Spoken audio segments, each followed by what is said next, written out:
రేపు రాజమండ్రి వద్ద ఘోర పరిణామాలు చోటు చేసుకుని ఉన్నాయి.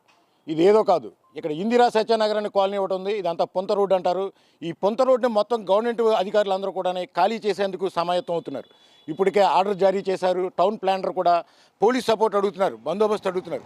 అయితే ఇక్కడ మొత్తం ఇంచుమించు లేదంటే ఒక 200 కుటుంబాల పైన ఈ పొంతలోనే నివాసం ఉంటున్న పరిస్థితులు అయితే ఉన్నాయి. వీళ్ళంతా కడు పేదవాళ్ళుగా చెప్పుకోవచ్చు మనం. వీళ్ళంతా పొట్ట కూటి కోసం ఈ పొంతనందు ఒక 70 సంవత్సరాల నుంచి, వీళ్ళ తాతల కాలం నుంచి కూడా ఇక్కడే ఉన్న పరిస్థితులు అయితే ఉన్నాయి. వీళ్ళని ఇప్పుడు బలవంతంగా ఖాళీ చేసే ప్రయత్నాలు జరుగుతున్నాయి. ఒక పక్కన ఇందులో కొంతమంది కొద్దిగా గొప్ప డబ్బులు సంపాదించుకున్న వాళ్ళు కోర్టుకు వెళ్ళి ఆర్డర్ తెచ్చుకున్నారు. మిగిలిన వాళ్ళు అదే పేదరికంలో ఉన్న పరిస్థితులు అయితే ఉన్నాయి. వీళ్ళందరినీ ఖాళీ చేయడానికి ఇప్పటికే నోటీసులు ఇచ్చారు. రేపు తెల్లవారితే, రేపు ఎల్లుండే సెలవు దినాలు కాకుండా మొత్తం అధికారులంతా కూడా అధికారి యంత్రాంగాన్ని సమాయత్తం చేస్తుంది. వీళ్ళందరూ దాన్ని ఏ విధంగా ఎదుర్కొంటారు అనే పరిస్థితుల్లో లబోదీపమంటూ రోడ్డుపై చేరుకున్న పరిస్థితులు ఉన్నాయి. అసలు ఏంటి ఇక్కడ ఏం జరుగుతుంది అనేది వాళ్ళ మాటల నుంచి తెలుసుకునే ప్రయత్నం చేద్దాం. నేను చెప్పండి, అసలు ఈ పొంతలో మీరు ఎన్నాళ్ళ నుంచి ఉంటున్నారు? ఈరోజు అధికారులు మీకు వచ్చి ఏమని చెప్పారు? మేము దగ్గర 20 సంవత్సరాల నుంచి ఉంటున్నామండి. మా నానమ్మ గారి దగ్గర నుంచి, మా నానమ్మ గారు అంటే మా ఆయన గారు వాళ్ళ నానమ్మ, మా అత్తగారు, మేము అంటే 3 తరాల నుంచి ఉంటున్నామండి.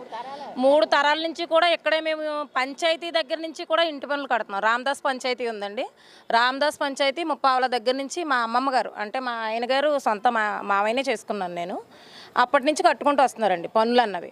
ఇది మేము 2007లోని మేయర్ వీరరాఘవమ్మ గారు ఏమన్నారంటే, ఆవిడ మేయర్గా ఉన్నప్పుడు ఇది ఖాళీ నడకకి ఎటు పనిచేయదు కాబట్టి 80 అడుగులు పొంతండి. ఇది 80-90 అడుగులు ఉంటుంది. 80 అడుగులని 40 అడుగులు కుదించి ఎవరైతే బాటసార్లు ఉన్నారో వాళ్ళకి G+2 కట్టివ్వండి, ఇంకో 40 అడుగుల్లో రోడ్ వేసి ఇచ్చేయండి అని చెప్పి మేయర్ వీరరాఘవమ్మ గారు కౌన్సిల్ తీర్మానం చేశారండి.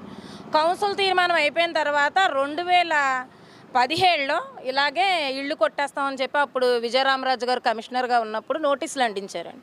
నోటీసులు అంటించినప్పుడు అంతకుముందే మాలో చౌదరి గారు అని చెప్పేసి పెద్ద ఆయన కోర్టుకు వెళ్ళి హైకోర్టు ఆర్డర్ తీసుకొచ్చారు. ఆ హైకోర్టులో కూడా ఏమన్నా G+2 కట్టేవమని చెప్పేసి నిరుపేదలను ఖాళీ చేయడానికి లేదండి. ఎందుకు లేదు అంటే సెక్షన్ 21 ఆర్టికల్ 112 అండి.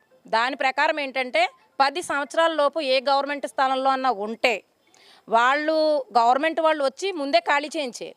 ఇది 30-40 ఏళ్ళు అయిపోయిందండి. ఇది 30-40 ఏళ్ళు అయితే గవర్నమెంట్ దాని నైతిక విలువను కోల్పోద్ది. ఇప్పుడు ఈ ఐఏఎస్ఎల్ని ఐపీఎస్ఎల్ని నేను అడిగేది ఏంటంటే, నిరుపేదలు ఇన్ని సంవత్సరాలుగా ఉంటున్నప్పుడు మీరు ఏం చేశారు? ఇప్పుడు ఉన్న పళంగా వచ్చేసి నోటీసులు అంటించేసి మీరు ఖాళీ చేసేయండి అంటే 3 తరాల్లో కొంతమంది సంపాదించుకున్న వాళ్ళు ఉంటారు, ఉద్యోగస్తులు ఉంటారు, అసలు లేని వాళ్ళు ఉంటారు. దీంట్లోనే 3 తరాలండి. మీరు అర్థం చేసుకోండి. మీరు ఇప్పుడు దాకా కడుతున్న ఇంటి పన్నులు కావచ్చు, అదేవిధంగా కరెంటు బిల్లులకు సంబంధించిన పనులు కావచ్చు, తర్వాత కుళాయి పనులు కూడా కడుతున్నారని చెప్తున్నారు. ఇవన్నిటిని మీరు అధికారులకి సమర్పించారా, చూపించారా? చూపించిన తర్వాత వాళ్ళు